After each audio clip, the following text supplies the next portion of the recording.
Teacherpreneur. It's mid-2020. I just launched the Lit Advocate, and now the real challenge begins. I'm a teacherpreneur selling my services, offering my services to students beyond the traditional classroom. This is the real challenge. This was my real challenge. Now I had to figure out how to reach people, families, parents, students, who were homeschoolers or non-traditional students seeking educational support beyond the classroom. Where do you go? How do you reach them? Where are they hanging out? Those questions were really difficult for me at first, especially because teacherpreneurship hadn't really been a thing yet. I didn't have anyone to go to. I didn't have any teacherpreneur heroes or mentors. And when I asked Google to find me one, Google didn't understand what I meant.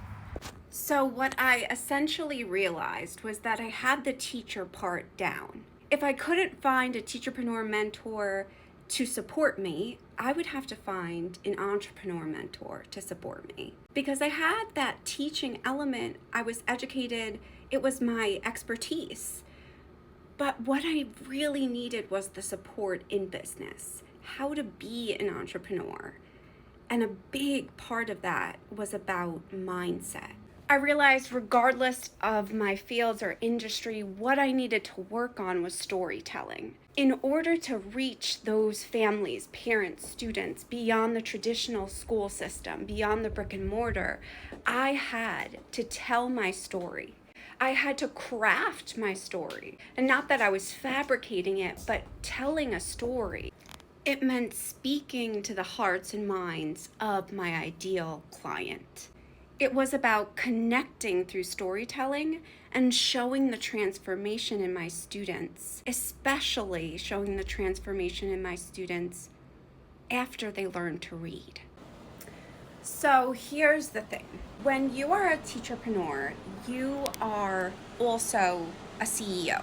You are the leader of your own business, which means you've got a ton of liberty to decide when you work, when you don't work, who you work with, who you don't work with, what you teach, and what you don't teach.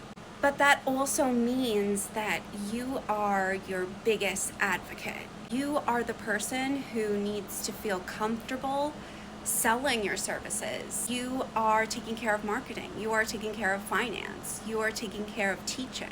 And that sounds really overwhelming, but it is one step at a time. So at first, if you have just a couple of clients, you're doing all of those things alone.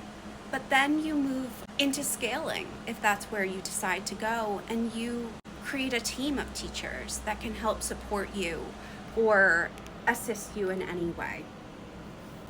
So it's about wearing multiple hats and learning to balance with grace. And it's also about giving yourself grace and understanding that you're learning every step of the way, especially if you aren't a trained entrepreneur, a trained business person, and you've never thought about this kind of teaching before. So today, your homework is to think about your strengths as a teacher and think about how those strengths can translate into your own teaching business model.